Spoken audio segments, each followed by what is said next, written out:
Rightio, here we go. FootyCast live from BackChat Studios. Thank shit, Western Australian footy's done. Tell you what, Freo lose. West Coast lost a long time ago, and I'm, mate, my weekend. I'm just, you know that I'm up for it most of the time. I'm just like, I've got blokes text. I've got people texting, people in my inbox. I reckon 90% of the feedback I've had this weekend wouldn't be said to my face. That's where I get issues with, Skeeter. And yes. If you're just tuning into the show of FootyCast and you're like, what is going on about? Which probably makes a lot of sense. I just get to a point I can't cop from people who have no idea, that they're just running their mouths that you wouldn't say to my face. Anything that comes out of my mouth 24/7, I would say to anyone's face. I've got no problem fronting up to anyone. I got people sliding into my DMs, calling me a fucking flog. Someone's commented on my fucking Father's Day post, ranting about Eagles. Like, seriously, pull your head in. Like, pull your absolute heads in. How are you, Skeeter? Yeah, nice to be with Perth's most polarising football identity on a Monday morning, I've got to say. And for those that have no idea what the context of Scully's angst. Most. Well, it's most, but there'll be people that won't understand this. Post-game, after the Dockers, Scully had seen prior to that vision from the Eagles Club Champion Awards of some clapping and cheering once the Dockers had been beaten. Hence, he said, this is not right. So I asked him on 6PR, and you had your spray, which was what it was, and it was obviously recorded by Mark Foreman, producing it and put on socials, which again is outside my realm. It's then, of course, received feedback from that. Well, yeah, I stand by everything I said, basically. I'm pretty frustrated with the footy club, and then we're on live radio, and I see something pop up, and there's cheering and carrying on at best and fairest, and basically my point was like, can we just wrap that up? Can we get the best and fairest, finish it off, move on? You've had one win during the season, mate. I'm not the judge and jury on what you do with your life. You can do whatever you like. You can cheer, you can not cheer, you can boo, you can not boo. I'm pretty clear on how that goes. But my first reaction was just like, I don't know. I just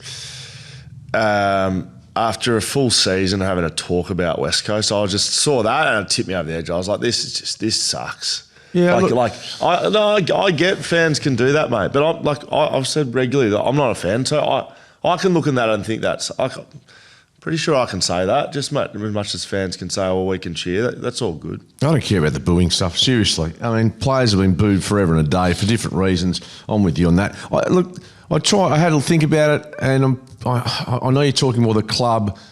There are a couple of players who clapped. Sandy Brock might have been one of them. I don't know, but he's an ex-Gold Coast sort of son, might know some of the boys there. From my point of view, if you put Carlton playing in a final and Collingwood having their fairest and best, and Carlton get beaten by a point, I think you'd have a similar reaction. That was my point. Now, yours is more to do with the club's year as opposed to that reaction, because that's, I couldn't care less about the reaction, really. Do you know what I mean? Like, I'm not sitting here going, I can't believe they reacted like that. That's not what it's about. It's about the footy club in general, to be honest. But I think it's a summary of the year. It's a good little moment that summarises the year. Yeah, I don't think you can blame a lot of things on the club. I'm not sure that 5 seconds. You're missing my point as well. I'm not blaming that 5 seconds. I don't care. But then clap, cheer, boo. Who cares? But then why did you want to make a point of it on radio? Because the club pisses me off in general. But then you use that as the vehicle to express that. Yeah, I just said that one moment. But I can reckon you put 50 other points out there to have a crack at them. I'm not sure that can be blamed on the club. But that's not what I'm saying. You're not listening to me. So how that works, right? A moment happens, and then you talk about the rest of it, right? It's a slice of the pie that's absolutely not worth any attention. But I fully agree, right? Yeah. You're listening to me. It does not validate any attention. Cheer, boo, I couldn't care less. So that's point one of the slot. The 99.9%, which is everything else that annoys me, that's just triggered. That's the trigger. You talk about everything else. That was how it went.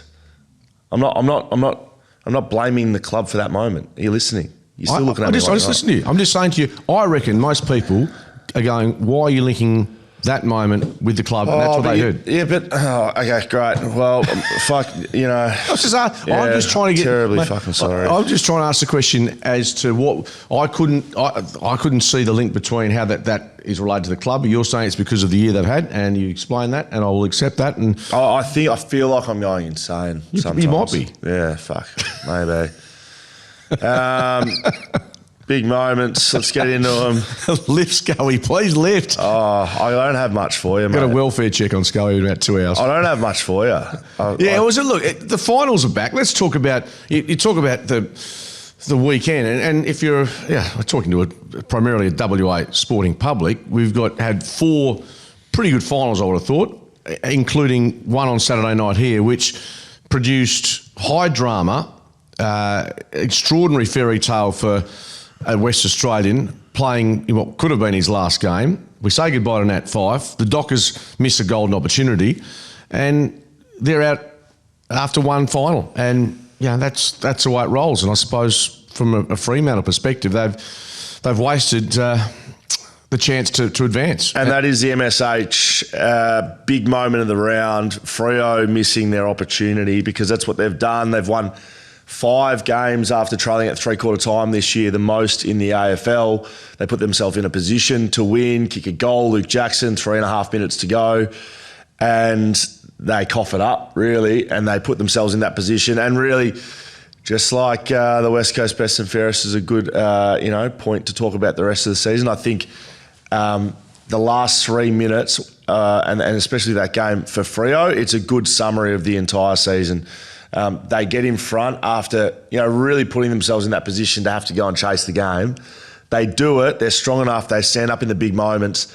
But then with 3 minutes to go, there's only so many times you can go back to the well. Luke Ryan has a kick down the line with about a minute and a half left. I remember you saying at the time, this has to go within about a metre or 2 of the boundary line. It went far too central, didn't it? Because we can break this down, but what they'd done for that quarter, they were kicking their long down the lines, they were kicking them into the middle of the ground. I reckon, for whatever reason, probably he was exhausted. That kick went 30 metres from the boundary, and they didn't get an opportunity to get it out of bounds and reset. Goes back in, and David Swallow gets the free kick. I know there's lots of talk about that, but again, those moments aren't the reason that the Freo lost or that the Freo were in the position they were in the season.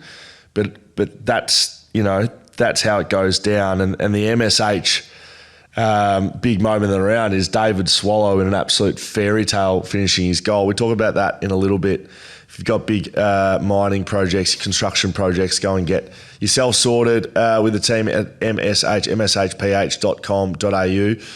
Before we do get into some of those games, Skeeter, a couple of other big moments around that are floating around. Of course, Liam Baker last night won the West Coast Best and Fairest. Ruben Jimby second, Harley Reid third. Happy with those and how that sits? Can I be totally honest? Gave it not a lot of thought, to be honest. I saw it, and as you said, it's a one-win season. I wasn't at the event. Pretty tough, I would have thought, to have much of a vibe, but I didn't hear what Andrew McQualter had to say, nor Don Pike. Clearly, they're trying to put a spin of positivity on what's to come as opposed to what's been. What was that? What did they? What was the positivity that they spanned? I didn't. As I said, I wasn't at the event. I didn't hear what they had to say, but I'm sure they wouldn't have said anything overly negative about what's just gone. They'll be trying to look forward, and that's fair enough. And yeah, I didn't see it. And Liam Baker's had a good year and one win season. I'm not sure how they do the voting, but he won pretty convincingly from Ruben Jimby.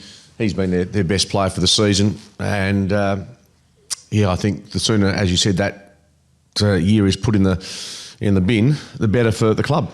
Perfect. Thanks, West Coast, for a ripping season. Lockie Neal, season is done with a calf. Eric Hipwood won't return either. He's done his ACL. So that's why I think Freo missed a little opportunity. You don't at all be positive about injuries. I mean, Lockie Neal, 2-time Brownlow medal winner, was probably their best player until he did that calf halfway through the last quarter. And Eric Hipwood, that ACL, that's big news for them given... in front of the footy has been a little bit of a struggle without that sort of second and third tall with a bit of quality up there. They've got Morris, who's going to develop into a really good player, but you need support there. And, this happens every week, I reckon. every year, the qualifying finalists that lose, they come into this week, upcoming, and they've lost a game. And so you think, they're going to win, and then the other two have won a game, so you think they're in good form. So this is slightly different, though, just slightly different in the basis of what you said with the injuries for Brisbane, but also this is also a home state final for Gold Coast moving ahead. We'll talk about that later, but it just feels... anyway, I've got my guarantee of the week already in my head, it's a couple of weeks ahead, but I just think Collingwood are absolutely in pole position now to make a grand final. Yeah, to make one, yes, and Geelong as well. We should just not talk about Geelong. We should pretend they're not. Yeah, they're like that sort of kid in the corner at the school dance that never gets asked, never sort of no one, and then suddenly you find out they're the belle of the ball. Yes, correct. Brizzy's game, talking about Brisbane, Ty Gallop, his hotel room raided at the Pullman. Really? Broken into on Friday night while he was playing. Staff gave an imposter access who had a fake ID. What were the staff thinking? Hi, I'm Ty Gallop. I'm Ty Gallop's brother. Can I go into...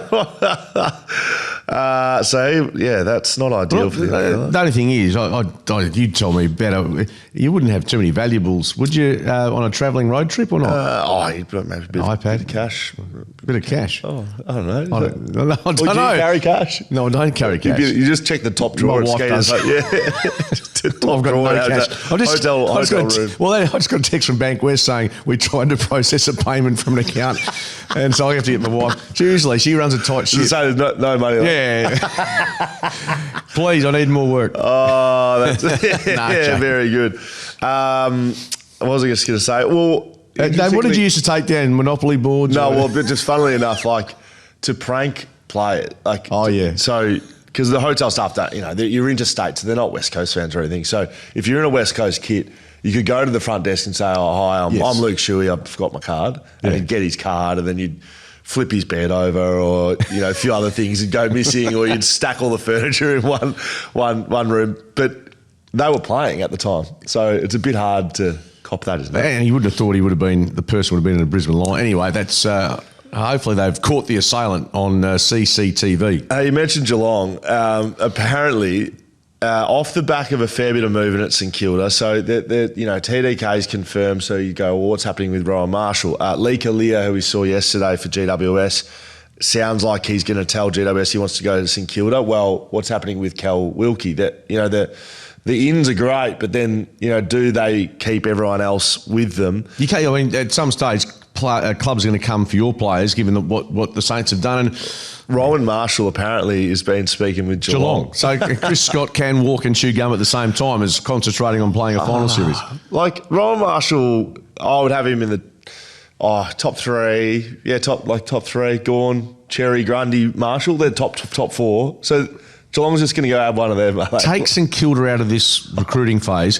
For next year, irrespective of who wins the grand final, Geelong and Brisbane, who are in the semi-finals or prelim finals, are already sounding on paper significantly improved side. Which tells you all you need to know about free agency, really. They're two of the best sides in it, and all the best people on the move are linked to those two clubs. Yeah. And it probably tells you what I bang on about is how players are motivated, which is not money. Because Rowan Marshall wouldn't be getting paid more at Geelong than he is at St Kilda, and Jordan Ridley wouldn't be getting paid more at Brisbane than he is at Essendon. So it's your right success. The lifestyle factor with Brisbane and Geelong Geelong must be one heck of a place to live, Sco, and you know it a lot better than I. Everyone says the lifestyle in Geelong, is it that good? I mean, I haven't lived there for 18 years. Mum's got a pretty good spot down the waterfront. It's not. You've been down there. I have been there, but I'm not sure. We spoke about it on the BackChat episode, I think. Yeah, how I said that you were down at Eastern Beach. I found that photo. Someone sent me the photo yesterday. Oh, great! With my whole family, and you'd done an interview with them. Yeah, they're all in their West Coast kits carrying on. I think it could have been made in 2015. Anyway, it's a nice place. Yeah. No, but I'm saying in jest about the lifestyle in Geelong. It's not better. Sounds like it's Noosa the way they're carrying on. It's not better than Perth. Perth's the best place in the country to live. Yeah, but we just can't attract anyone here. I think they should get a tourism officer. I've told you West what they Coast. do. They do what they're doing with the NRL with Papua New Guinea, tax-free for those AFL players that want to come here. Simple. Done. But who covers that? Who covers that? Yeah, well, we do. We do. The people of Perth, the government. I mean, it's government money. So therefore, if we're spending money on a racetrack, I'd rather spend more money on getting quality footballers to this town because that's what breeds enthusiasm in the city. And guess what? This city now is Gonski for the rest of the year. Footy-wise, we're done. Yeah, you're right. So we just got to try and find a way. You'll have cricket to fire up about. I love Ashes. I love them. We've got the waffle finals, but we wanted an AFL side to be firing. We haven't, this in brief, we've got Queensland having their first final. We know the New South Wales teams have had a final. Adelaide top of the ladder. Adelaide top of the ladder. It's been a showdown final. I don't know if there has been. Don't know. Either way, we've come close, but we've never even had a final between our two local clubs. Is that right? We've come close in 2015. No, I just didn't. Came close in 06. We haven't. No, it's just been. And as one team's always been rubbish, and the other team generally is not rubbish. Yeah, correct. On the waffle, you just mentioned that. You would have worked that. Disappointing for your Demons yesterday. I didn't see a second of it, but I watched the scores. It looked like they just didn't get going. They didn't score in the first quarter. Yeah, you did text me to say unlucky, but I respect, because you didn't see it. They weren't unlucky. They were outclassed. They were outbeaten. They were out-hunted. The quality of Claremont compared to Perth, I think. Experience? A lot of experience. A lot of all that. It's just the class of Claremont shone out, and Perth had their moment. They played. They tried hard, but they need to make some improvements defensively with who they recruit, etc. But yeah, they win a final, tick for the season. You've seen the three left all play a lot this year: South Freo, Claremont, East Perth. There's only one left. Right. So I was just going to ask, who's best to challenge them? Let's not just say it's a 100 point. Who out of, because East Perth beat Claremont last week. Who's out of those? But East Perth just scored 3 goals on South Freo. 59-point loss. And they've done that 2 times in 10 weeks. So is Claremont best to try and take them on? Claremont and East Perth combined might be able to push them, I reckon. No. Well, who do you like? Oh, in all seriousness, South Fremantle, they play the wet weather so well. They play that brand. I didn't see the game. I wasn't at it. I was doing the stuff at Optus. But yeah, they're a wet weather specialist side, but they're also good. Any conditions. They've lost one game. And this could be the most bizarre season where the premiership team in South Fremantle loses one game for the season, and it's the Wooden Spooners, right. West Coast. Yes. So that's all. Who they lost to? Yeah, they lost to them. Anyway, I can't. Well, so they can. They're not unbeatable, but they look it. Yeah, good luck beating him. Maybe Claremont, given what I saw yesterday, but I just don't. So I see what Subiaco did to teams in that house, that glory era, winning by 100 points. I can see that happening on grand final day. I hope I'm proven wrong. But, well done to Claremont and South at the weekend. Very good wins. By the way, Western Bulldogs are offering more than $4 million over 4 years to get Callum Wilkie. I think that's a smart play by the Bulldogs. So they had that was the area. That's the area there. On the ground where they are vulnerable. And they've tried Liam Jones and Busselton. It hasn't quite come on yet. It's put it this way, if they can get Wilkie, for argument's sake, they've got all the pieces in place, so there's no excuses moving forward. Yeah, so they're trying to tip out for a key back that's a very good one, right? I mean, we'll speak about it with the Hawthorn game, but Hawthorn have done that. They went and got their 2 key backs, similar to Melbourne with Lever and May. Like, they really held Melbourne together to go and win a flag. It looks like that's what Hawthorn did with Battle and Barras. St Kilda look to be recruiting to win now. Like, they're not going a traditional rebuild. I've got grave doubts as to how this will end up, to be totally honest with you. I mean, it might have a sugar hit next year. I'm not sure they've got the list to challenge next year, and that'll be the expectation, I would have thought, given who they've recruited to be challenging. If they don't play finals next year, that's the benchmark for them, St Kilda, next year. Do you agree? Finals? Well, you've got Naz signed up, DeConing coming across, Ryan in there, Aaliyah joining them. I think there'll be an expectation, certainly amongst Saints supporters, that they're finishing bottom end of the 8. Windhager apparently is gone to Melbourne. Marshall goes to Geelong and Wilkie goes to the Bulldogs. Well, and you basically haven't improved your side. Back to square one, possibly, yeah. So they need to retain this. You'd think that that's what they're trying to do, though. So if it is true around players being motivated by success, and you're Wilkie, Marshall and Windhager, players that they've recruited coming to the club makes you a better team. So whether or not they're true and they're just rumours, but I would think if you're a St Kilda player right now, you'd be very happy with those acquisitions. Instantly, your team next year is a lot better. Is better. Is it going to be a better side in 26? Yes. Is it going to be a better side in 2030? You know, the question mark is out there, but I do understand the philosophy. Why not get good players to your club, get some improvement, and that if that's the case, then St Kilda, you know, they've obviously the draft is what it is. But when you're seeing what's happening with free agency, as we've talked about, it doesn't matter how well you draft. If better players want to leave and go to the stronger clubs, you're always playing catch up. Yeah. Just on our tips, how do you reckon they went? Do you know what you tipped on here? I'm pretty sure I tipped Collingwood, but I don't. You did? Yeah, I thought so. I'm pretty sure I tipped Brisbane. You did they lose? Yeah, they lost. They lost. Yeah. Yeah. I even haven't got them written there. I do. Oh, you went 1-4. I went 1-4. Yep, and I went 0-4. Right. Did I tip the Giants? Yeah, Giants. And you know what I invested on the day? I was backing Hawthorn. Yeah, no, you were reversing out and Cashing flipping out. off. We were down in the pig pen down at Optus Stadium. And blokes coming up asking me for a weather report, asking me... Anyone that saw Skeeter and I out the front of Optus, that was very good fun. We're in the caravan of power down 6PR there. 6PR. caravan. And it was basically just like a Goldfish. zoo. We were stuck in People walking past, and I'm wearing my suit. You were getting annoyed by people waving at me. I was just being friendly. All I saw from you... I know I'm the Grinch and I'm grumpy. And, you know, No, but it was like this. I'm going... No one's waving back at him. That's Just give me that sort of thing. That's the lie. Give me the sort of... Like I do at the pub occasionally, you go... The thumbs up. And the mates go, The chair off. Oh, it's just like... It was the chair off. I go, who you give the thumbs up to? I just bloke across there. I go, no, not really, just trying to make myself look popular. I'll just do it next time when we do it. I'll just do it with my eyes closed. Would that be better? Oh, mate, had some bloke come up with a couple of photos for you, of course, was good. Had some bloke come up with the photo and go, this one, I looked at photo of Joe Biden. Go suck on that, yeah, knob. We're low and running. Someone's come up a metre before, and I guarantee it's a member of the Show FootyCast family. Skater, your skin's looking good. Your skin's looking good, Skater. Yeah, I just had a bit of a rub and said, yeah, it's very smooth, silky.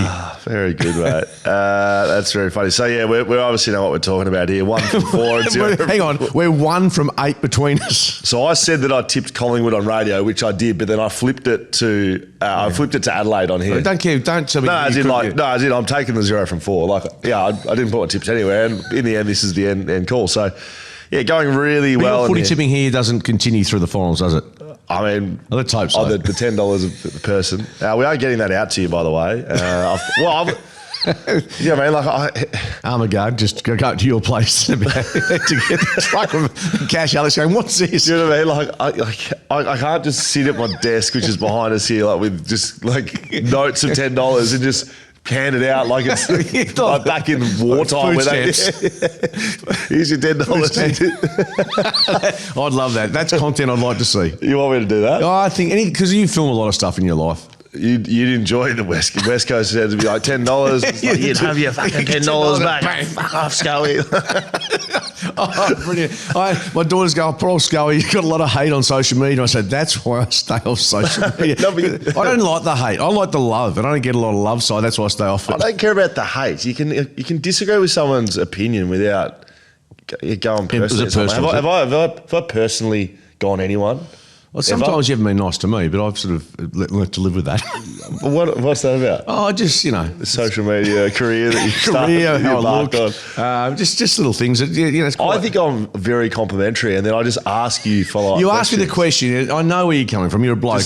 Just like this is one. Like, would Victoria be happy with the stains on your jacket right at the moment on the outside? What have you spilt on there? Well, I don't know. Well, she wouldn't be. Don't see that's stuff that it's just a question. I haven't made a comment. I'm actually wearing nice clothes. It does look nice. Is it warm? It is warm. So it's not. I'm not being personal. I'm not saying your jacket. No, you're right. To be fair, would Victoria be happy? To be fair, you're just being a smart ass. So okay. Thank you. Yeah, perfect. I'm okay with smart ass. Yeah. Smart ass is fine. Yeah.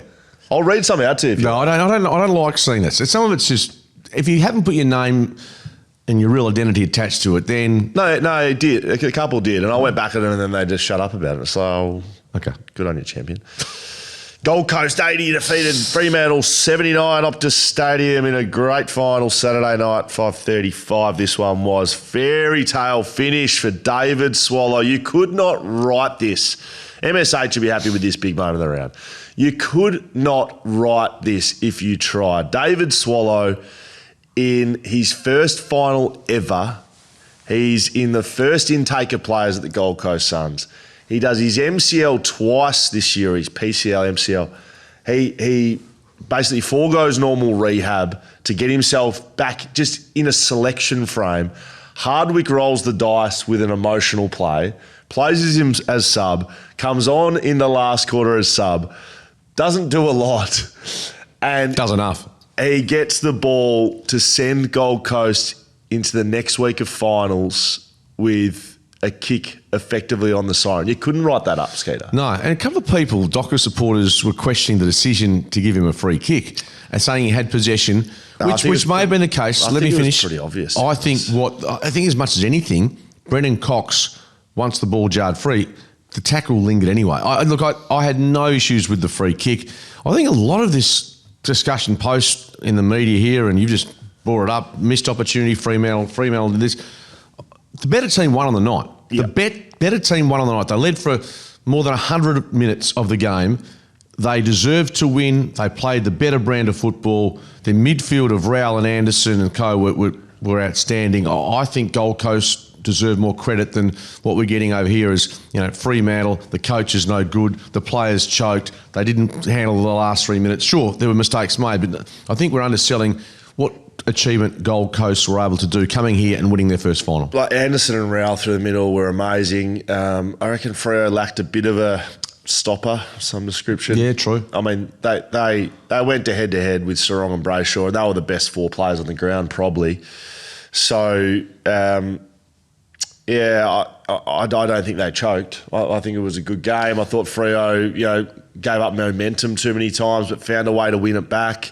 When he concedes, I think 7 goals in the second quarter. Yeah, that's not a choking, though. No, I'm talking about, you said momentum. That was real momentum, which in fact, 11 goals were kicked in the second quarter. So that was something that the Dockers' defence, and I think be remiss if we talked about all the positives. You talked about the midfield, but the reason they would have won in that last quarter was because of Alex Pearce and what he did defensively and the intercept marks he took, and he just needed a chop out. And yeah, if we go back and look at the last few minutes, the kick by Ryan, marked by Hewlin. Tracy had gone back at that point, I'm pretty sure, but so too had McAndrew had gone forward. Yeah. And when that ball went inside 50, now whether it was miscommunication, whether someone slipped, but McAndrew, an unimpeded run to the ball to take the mark. This is to level the scores, obviously. Yeah. But a huge moment in the game. Yeah, I watched this unfold sort of as you guys were calling it play by play, and McAndrew equalised pretty early. They got in front 3.5 minutes, and then they got a few secondary stoppages, which the secondary stoppages allow you to get the loose behind the play. You used to be able to just start with 9 backmen, right, and then just be all over, but they got the secondary stoppage. They got exactly what they wanted. They had Michael Frederick as sort of a loose sweeper closer to the contest. They also had Tracy back deep, and Gold Coast equalised the game. Well coached and well structured. Freo needed to probably send more back to keep a loose, because in the end they didn't have a loose, and so that was a failing, a small one. And these are the things that if this isn't a final, you're watching on Monday morning, you're going, okay, if McAndrew comes and mans up Josh Tracy, we need another one to go. It could be Luke Jackson and leave Sean Darcy in the run. What if Gold Coast keep matching? I would say keep going. Which means it's more difficult to score, isn't it? Yeah. You got to try and get you loose. There would be a point, I suppose. There probably wouldn't be in that case. No, but if you're manned up ahead of the footy, fine. I would try and get another loose. They couldn't get it, and we've heard McAndrew speak after the game. Josh Tracy had a good game on him. There was a good battle, actually. And I'll be honest, totally honest, I haven't been thinking, well, McAndrew's been given this massive deal, and I haven't seen enough to say, this guy's a genuine player. I saw signs of that on Saturday night. Yeah, well, him, Sam Collins and Newland, I thought, had the best of the three forwards for Freo. Jai Amos, who was subbed out of the game, didn't have his best game. I spoke about this after the game on radio that, all of this year teams have figured out that if you go and wrestle and put body on Jai Amos, he can't get through it right now. So his off-season, he doesn't need to get stronger.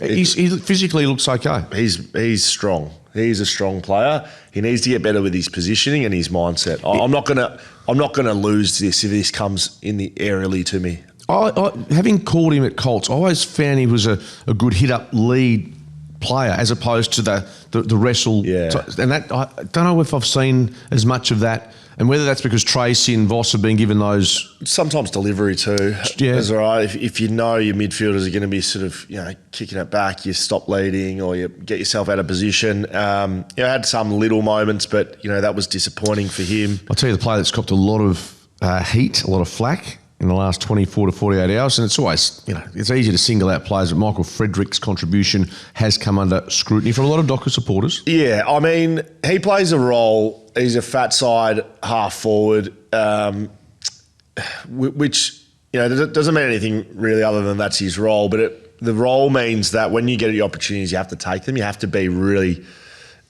quick with hand. You have to be quick making decision, and you have to work your ass off. And then when you've only got maybe 5 or 6 moments in a game where the eyes are right on you, you need to get them right, and he just didn't. And well, you said the key one being running into that open goal, which from memory, you said after he grazed the post or whatever he did, that you thought he was going to miss that when he was running goalwards. It just looked like the way he was running, he sort of could have taken a couple more metres and kicked it really hard. It was sort of a player coming in from his right-hand side.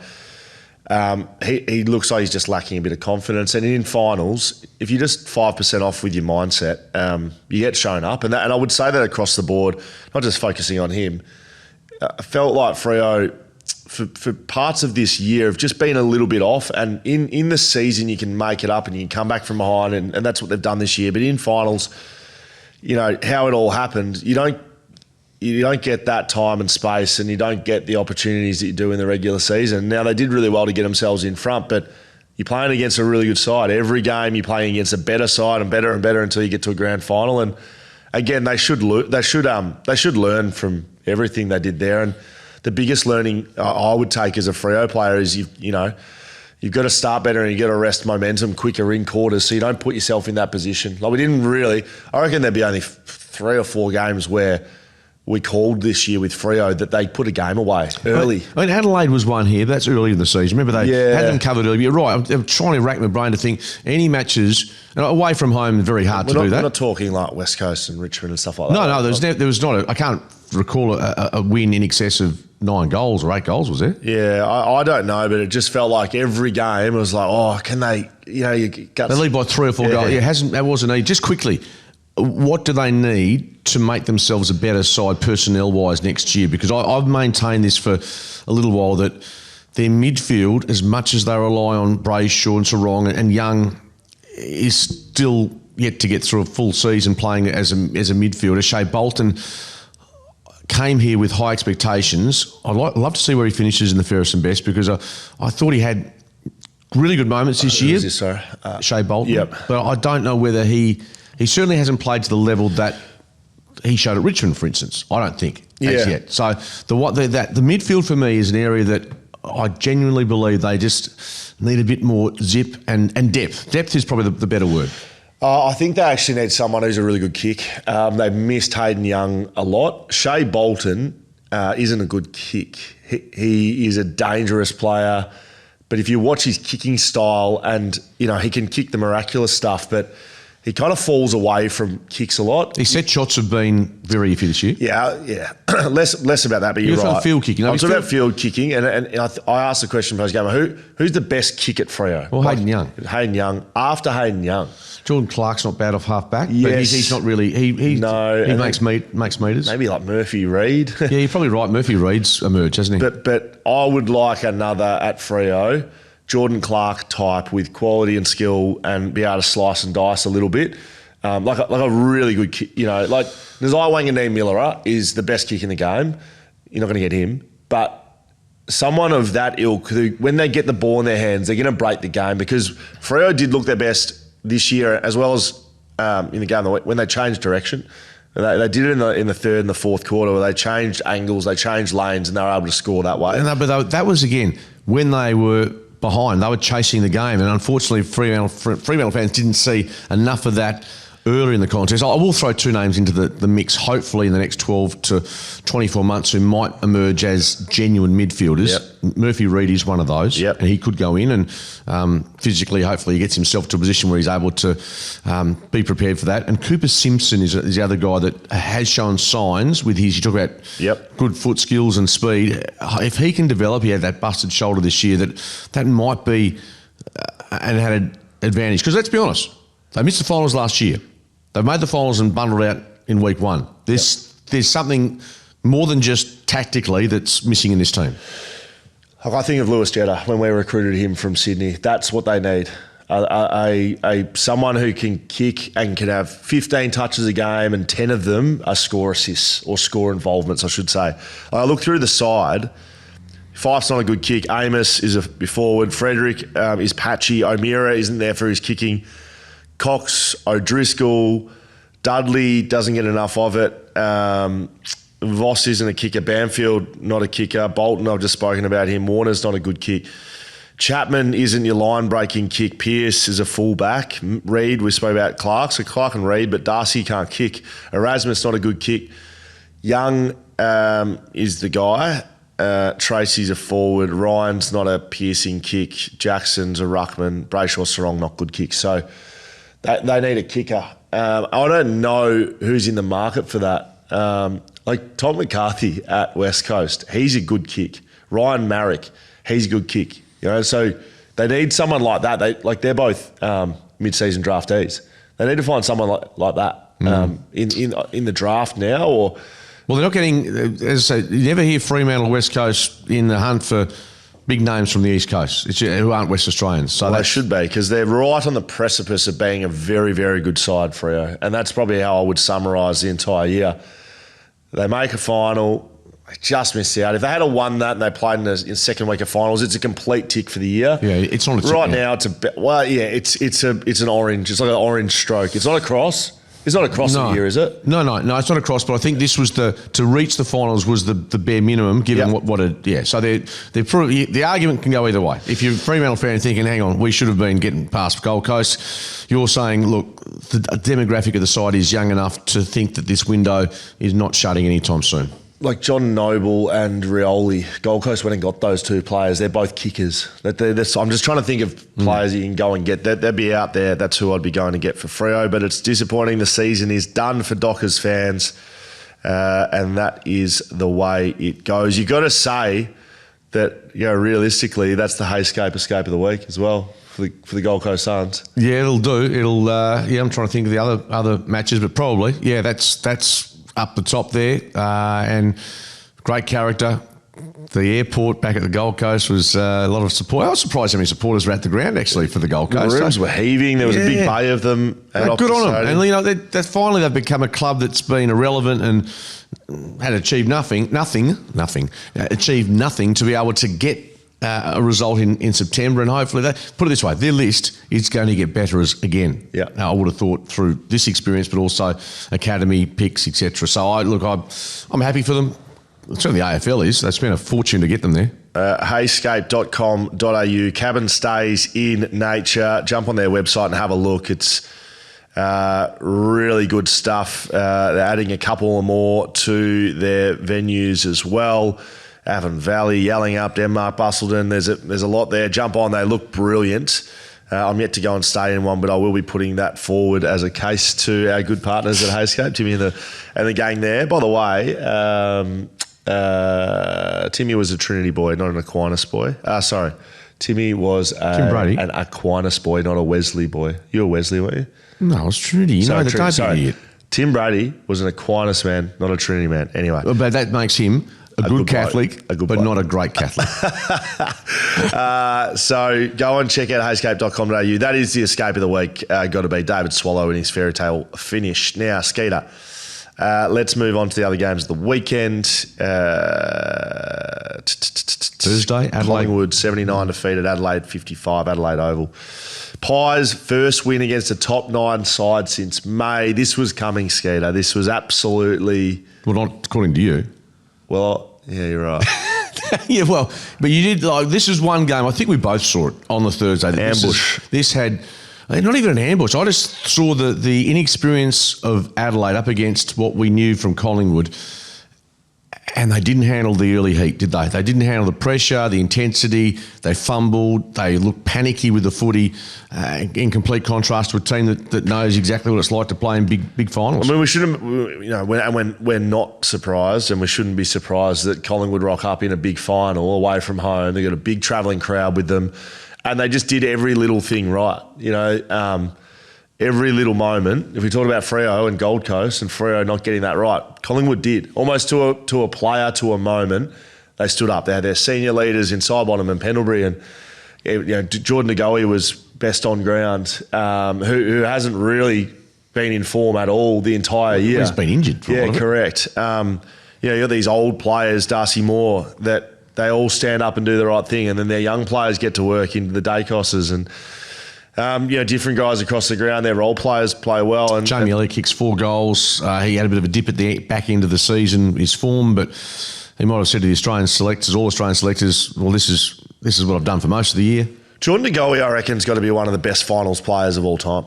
If you look at his career stats in finals, goals he's kicked, moments he's had in years. So he had 26 disposals, 9 contested, 7 tackles, 5 score involvements and a goal. If you look at his finals history in his entire career, he just goes to another level, and they're the sorts of players you want to play with. Are you saying that in part because you had a reasonable role on him in 18 or not? Well, no, I'm not. But the reason I did was because I got the best player. That was my role in the side.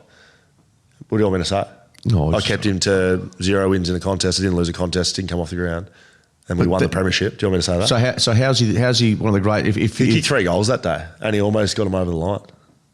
Okay. Yeah, so he didn't win a contest in front of the footy all day in 2018. That's a fact, right? But he put himself in the midfield, goes and kicks 3 goals. Like, he's an absolute superstar. No, I'm not doubting that. I was just being a bit facetious with you. Probably the wrong. Giving one of the great. Probably what? What do you want to say? No, just one of the greatest finals players of all time. Well, I think he is. Go and have a look at his stats. Well, yeah. Put it this way. He's just because we won the flag doesn't mean he didn't play well. No, I'm not. I wasn't referring to. I was also touching the fact that to say he's one of the great finals players of all time, you got to start around the Dusty Martin category, and then you work your way through the list of big names. So he's in that area. Yeah, I reckon. Yeah, yep. Okay. He's only played in 1 grand final, hasn't he? Like Dusty's in that area because he played in 3 grand finals. And You're not playing 23. Against Brisbane? Sorry, yeah, he probably did. Yeah, so, yeah, I don't know his numbers back then. But anyway, no, we're arguing the toss over a very good player. Yeah, I'll just go fuck myself, I suppose. Darcy Moore, 90 intercept marks. I've spoken about these guys. Not that we forgot, but there was a lot of other things we were talking about with Isaac Rankin that wasn't footy. And the fact that he's their best player and he wasn't playing almost went under the radar a bit until Adelaide are down in the game and they need someone to go inside and change the midfield mix, and they don't have it. But they don't have a great midfield apart from Jordan Dawson, to be brutally honest. Saligo's a good player. But we're talking about in terms of in the final 8 now, or the final 6 now, I don't think Adelaide's midfield with Isaac Rankin out has great amount of depth. I think that Jordan Dawson is a gun, Laird's a try, Saligo's got some class, Rochelle might return this week, sounds like he will.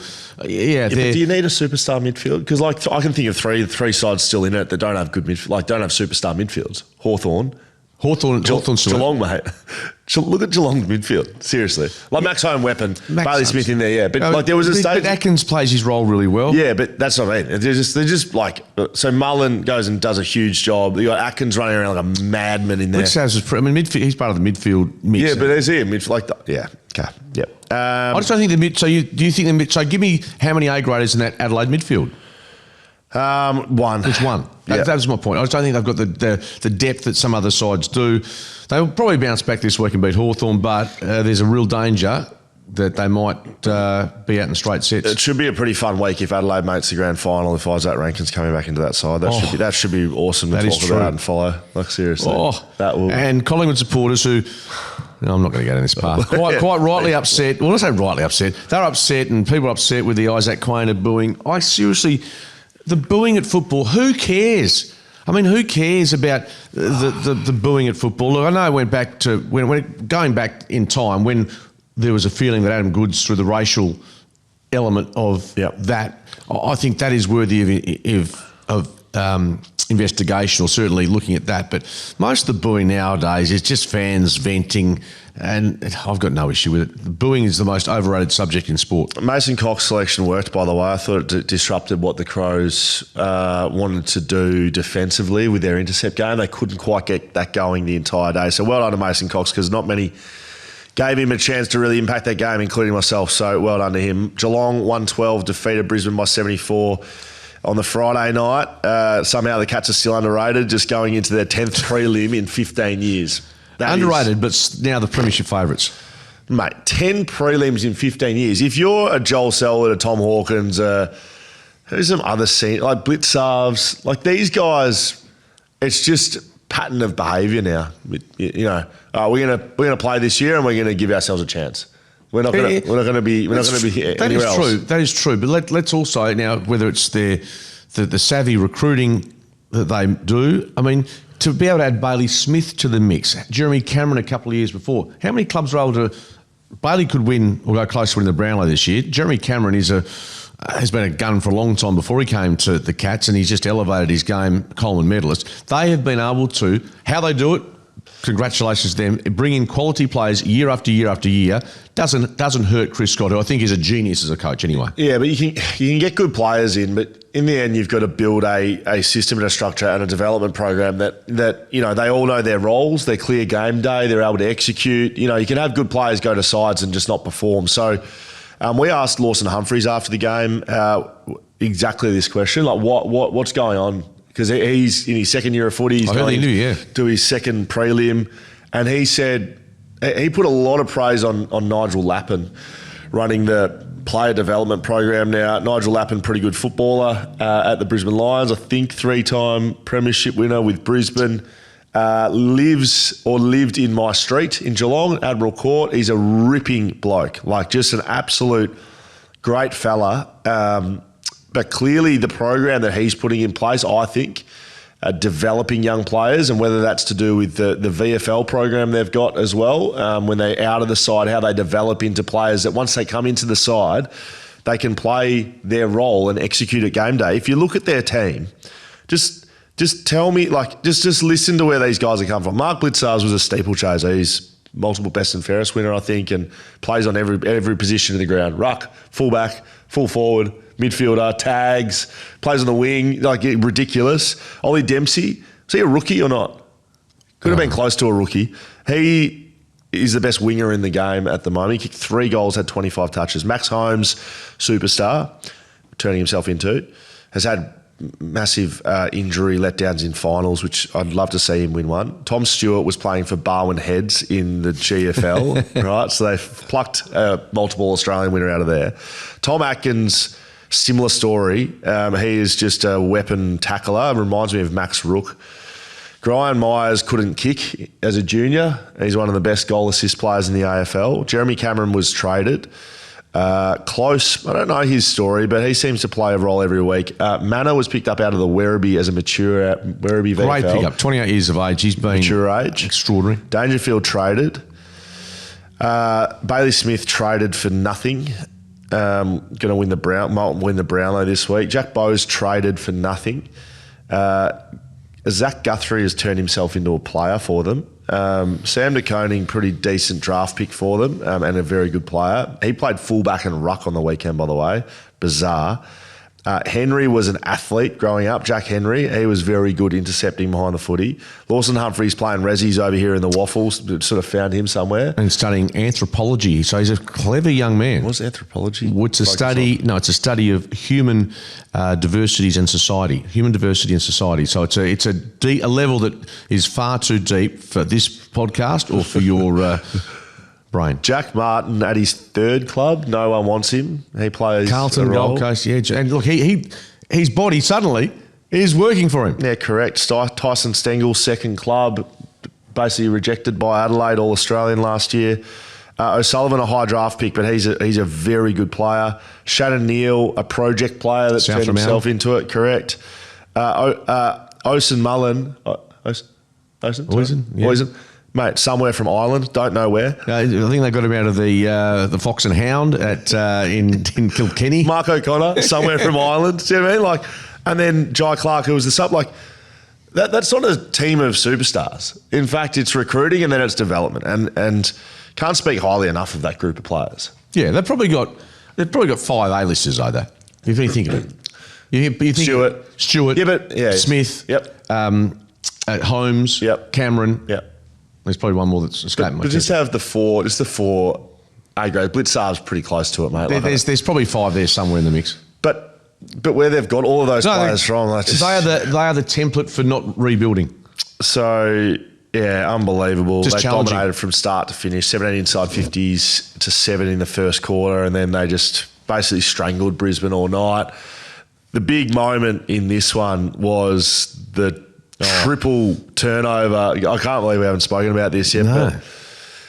But I don't think I've seen an umpiring decision like this ever. I really don't. I don't think I've ever seen it. That Tyson Stengel's going back for a set shot 40 metres out at one end. It gets not only reversed, but a free kick in the goal square at the other end of the ground, so 4 zones away, for what can only be described as one of the lightest featherings of an elbow I've ever seen into Cam Rayner. That sort of stuff happens a million times a game. The umpire was completely sucked in. Brent Wallace is his name.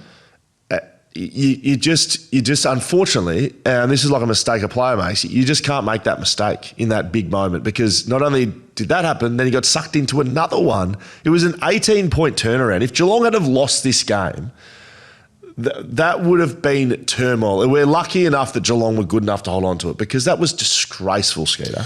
And what I'd like to see with a rule change, and again, we're not experts in this part of the AFL, but if that was a free kick, for instance, I might, of that nature, if someone's king hit or something of serious nature, but an incident like that, even if he was held by the jumper or something, slung to the ground, the free kick to me, I'm more comfortable having it a reversal where Stengel was than having it 150 metres away. Yeah, well, I don't know what the rule. I don't know if that. It feels like that is the rule. So yeah, it is. But that feels like a really big penalty. We saw it here at Optus Stadium when the Dockers gave away a free kick inside, basically a shot in front of goal. Andrew Dillon and his team, whoever's in charge over there of this part of the game, whether it's Swan or Harley or Laura Kane, I don't know who's running it, but they've got a huge task ahead of them to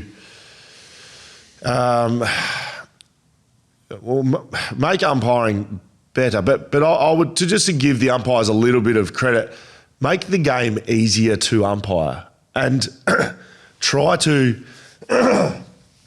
get more common sense situations happening. When a player takes a step or two off the mark, that shouldn't be a 50-metre penalty. When a player... There's a 10-metre imaginary zone around a player standing there on the mark and someone runs past by themselves going the opposite direction and doesn't impact the play, that's not a free kick. Like these sorts of things, I don't know if it's coaching or if it's the rule itself. It's probably the rule itself that needs changing. The umpires are probably adjudicating it as they have been issued with it. I agree with you. The stand 50-metre penalties to me are that's half the ground away almost. That's a massive penalty. But I will say this. Of the umpiring that happened on the weekend, the vast majority of it, I think, gets a tick. We've always focused on a couple of decisions, and poor old Brent Wallace is going to cop it. I don't know whether he was exonerated of the second free kick. It was basically ticked off as a free kick, which again is a bit debatable in my mind. The first one, it was a cross, it was a no. So, see, this is the second part of what I think the AFL actually could do, is to stop bloody pissing in the pockets of fans and stop going, oh yeah, well the first one was wrong but the second one was right. The vast majority of people look at that and go, neither of those should be paid. Clearly Cam Rayner was staging. The umpire got sucked in. If you could just come out and say that and not try to defend yourself and not try to say, well, we did this right, we did this wrong. couldn't you release a statement something along the lines of this? Huge moment at the MCG on Friday night. Clearly, we can see that fans didn't agree with the call, and neither did we, really. I think common sense that neither of those free kicks should have been paid. The umpire made a mistake. He's put his hand up and he's done that, and then we can move on. But instead, they want to be the moral high ground and say, well, we're this is right, this is wrong. Clearly, that's not a free kick we want in our game, is it, Skeet? I don't know. Maybe I'm missing the mark. We were pretty fired up on Friday night. End of the day, mistake made, acknowledged. I thought the umpiring outside of that was pretty darn good, and that as it should be with the best in the business allocated matches. So the less we talk about the umpiring, I think the better. It thankfully didn't have any impact on the match. What did have the impact was it moving forward, Lachie Neale out for the rest of the season. Eric Hipwood with the ACL played for about 10 weeks with it, which is extraordinary. Half his knee basically falling off. Brisbane have got a few issues. As I said, this is just setting up beautifully for Collingwood, waiting for either Gold Coast are going to be third up or Brisbane, who are banged up, into a prelim final. Pies are into the grand final. I think it's theirs for theirs to fritter away. Charlie Cameron looks banged up, and he's sort of bad he's year. off. Yeah, he's sort of getting old, unfortunately. There's a few other, they just don't look explosive in front of the footy. I think they've got a lot of injuries at the moment, and the Gold Coast Suns will be riding this weight of emotion to come home to effectively a home final, at least in their home state. It's the best possible result for the Gold Coast Suns, to be honest, Skeeter. Last one, Hawthorn 107 defeated GWS 88 in a good game. Saturday was certainly the highlight of the finals. Thursday and Friday sort of walkovers in the end, but this one was a ripper. Hawthorn started poorly. Giants had 12 of the first 13 inside 50s and just could not score, and then Hawthorn went bang, bang, bang. They led by 24 points at quarter time and 28 at half time. Hawks got out to a 42-point lead during the third quarter. Then the Giants kicked 6 goals in the final 8 minutes of the third quarter to even and level the scores at three-quarter time. It was a up-and-down game, which really was finals-worthy, Skate. Yeah, and look, full credit for Hawthorn for being able to get 7 goals in front. Giants having the character to come back, and at three-quarter time, the momentum was with them. They drew things level, kicked the first to the last quarter, and when you look at their midfield, Callahan, Whitfield obviously gets so much of it. They posed a huge threat. Tom Green with 34 disposals as well. But I think you summed it up pretty well with the Hawks with their midfield. John Newcombe without him, they would have really struggled to win this game. He's just a bloke that's so hard. We talk about recruits. Yeah, mid-season draftees. I think his game of the weekend was the highest rated game from any midfielder of Hawthorn ever in a final. Is that right? Yeah. Well, I watched a fair chunk of it and I thought he was just brilliant and deservedly so. And yeah, they showed a lot of character because at three-quarter time, Sam Mitchell would have had to call on all these reserves as a coach to try and... They'd lost the momentum completely. Totally lost momentum. It was the runaway train, and it seemed inevitable that the Giants would be able to pull away and win the final. But now they've gone from prelim final, semi-final, elimination final. The Giants, their window for Toby Green, for instance, starts to squeeze up a bit. 72 inside 50s from GWS. Tom Barras, Josh Battle led the way. It was probably Tom Barras' best game for the Hawks. And best game. He just marked everything, or certainly destroyed everything that came his way. Yeah, and so it allows Sicily to go and do what he does. Blake Hardwick played a really good role as well. Toby Green was goalless, so that's Blake Hardwick. He goes forward and back. Blake Hardwick, he can do it at both ends. Yeah, Isaac Smith has mentioned him as being a really important part of that Hawthorn side. In fact, the first player selected, he said, which is a pretty big rap for a guy that when you think of some of the quality in that side, but that's... Well, he doesn't lose contests. That's why they put him forward, is because he can contest. Players that don't lose contests, they're just gold. You think about, Freo lost contests, and the players that you might not have played as well was because of contest loss. And when finals happens, that's really all it comes down to. And you got to take your hat off to the recruitment of Barras and Battle. I don't think that, and no disrespect, but I don't think that Frost and whoever else was playing back there before Battle and Barras stand up under that. Yep. So really good win from Hawthorn, and they go on to next week to play an Adelaide side who are licking their wounds a bit from their Collingwood game, and they'd go in with confidence to the Adelaide Oval, I think. Yeah, and look, we get seduced by the top 4 sides, one of those losing, and then the elimination finalists come up, and we think, they'll probably go out in straight sets. But yeah, but it's happening more and more now that at least one team's going out in straight sets. Melbourne's done it previously. It's got a little hint of that this weekend with either Brisbane or Adelaide. I'd be surprised if one of them doesn't at least get rolled.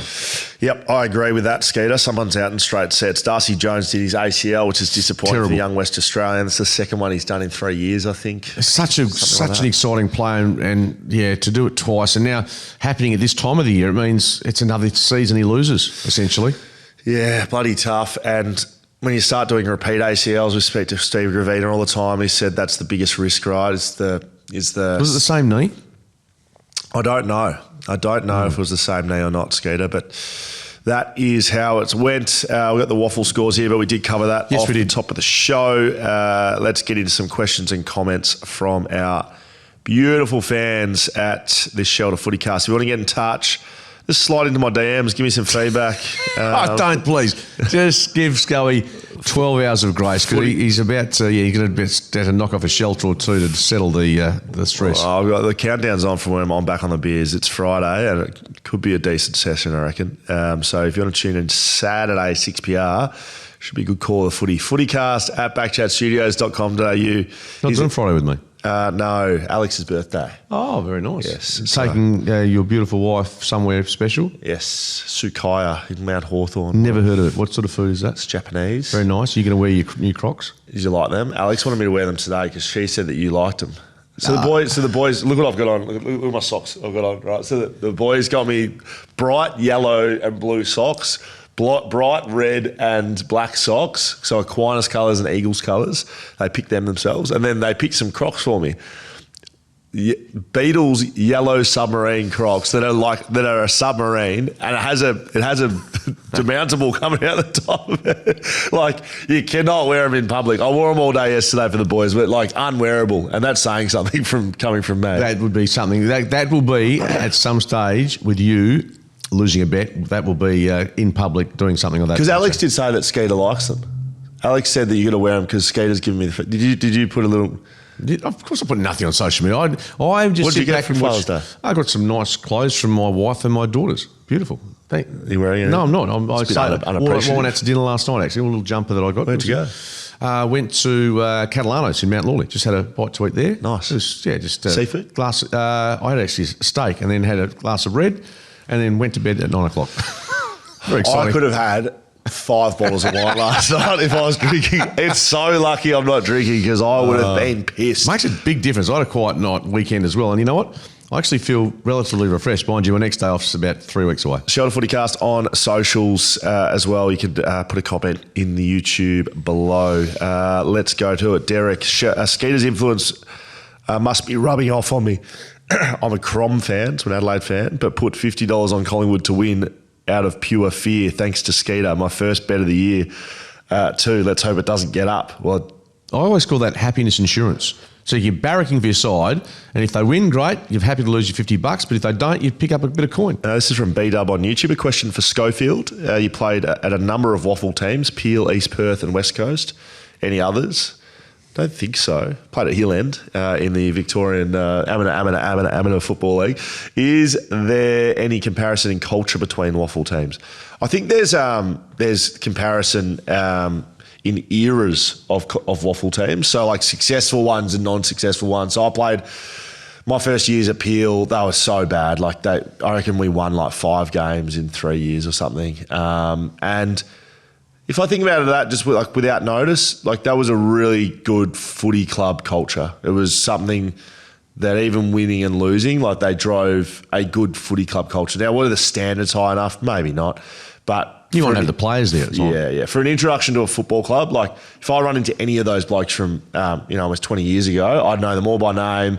They really, embraced me as a player that, was down there. I was driving during the week, like an hour down there to train or at least go to the team meeting on Thursdays, and then I'd drive back there on the weekends. Like I was making a decent effort to be a part of that, but that was a good culture. East Perth, I loved it. They were successful at the time I was playing with them in the Waffle, and thought that was a good culture. Peel on the second time around, Freo were the feeder club, and I enjoyed that side of things. I enjoyed the core group of players we had at Peel, and we really tried to embrace that Freo side of things. Like we played with guys like Lloyd Meek, he was our ruckman. Josh Tracy played a few games down there. Like the players that are Nathan O'Driscoll, I remember his first game in the Waffle was one of the worst games I've ever seen anyone ever play. And I was thinking, gee, this kid's going to struggle. But then the very next game, he did some stuff that he learnt from the week before. And I think that's why he's had success at AFL level. He learns really quickly. But yeah, I've enjoyed it. Look, footy clubs are pretty cool, mate. West Coast Waffle struggled, to be honest. They had better culture when it was first set up, and they had some real core players. But now, I guess I don't really know. I played there a couple of years ago, but they were struggling when I was there last time. But hopefully that gives him insight, Skeeter. Mm-hmm. The Eagles will win another flag before Freo even get to one. They've always had a victim mentality, and anchors always go down. 31 years and still nothing. I love it. From Baby Lemonade on YouTube. I can't comment on it. Baby Lemonade. Anyway, yeah, look, that's fan banter, and I get it. If you're an Eagles supporter, you'd be cheering for the Suns on the weekend. In fact, most of Australia was if you weren't a Docker supporter. Jim Kirkwood via email, Skeeter. It's a decently long one, so stay tuned. Oh, good. Can you guys, it's the last one, right? Can you guys clarify something for me? Watch the Dockers Suns game, and do you guys have any thoughts on why Matt Rowell was allowed to play on with blood streaming down his face? He was wiping it off right in front of the umpire, and it seemed of concern enough that one of his teammates came over and also wiped it off him. Is there a blood rule or not, and shouldn't both those players have been taken off and cleaned up? My take was that the blood rule was in place to minimise the transfer of blood-borne germs, or is that up to the umpire's discretion now? We got a call on this on radio, didn't we, on Saturday night? Yeah. And to be totally honest, I didn't, because I was calling with the glass, the binoculars. I didn't notice the blood. Did you notice during the course of the game? Of course, it must have been there, but I didn't see it.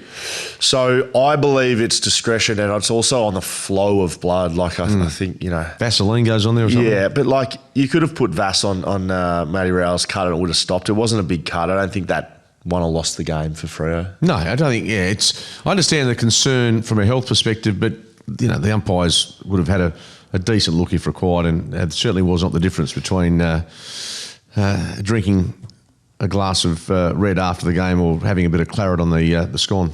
Jim Kirkwood continues. By the way, Scoey, spot on with your comments on 6PR about the Eagles after the Dockers lost. Piss poor sports. I have not written this myself. Piss poor sportsmanship, given the traditional rivals are both still West Australian teams, and you assume state pride would mean something. I don't agree with that statement, by the way. As a true West Aussie, I've been sympathetic and supportive of the Eagles throughout their whole trip to the Wooden Spoon. But you know what? Fuck them now. They showed their true colours on the night. I don't agree with what Jim's saying there. I don't know how my comments have been misconstrued as to say that supporters should be cheering or not cheering for other teams. I'm pissed off in general with the club of West Coast at the moment, and supporters can do what you like. Do as you please. That's it, Skater. Are you going to catch up with Carl to break some... I'm going to go in there in about an hour. So I told Simon Beaumont to record and make sure he's got the audio of what Carl has to say on it. I'm going to return serve. So he said something on here this morning, did he? Well, he said he was going to. I rang Carl last night. And? I teed off on him. What did he say to make you upset? Well, I don't want to go into that. It's a conversation, but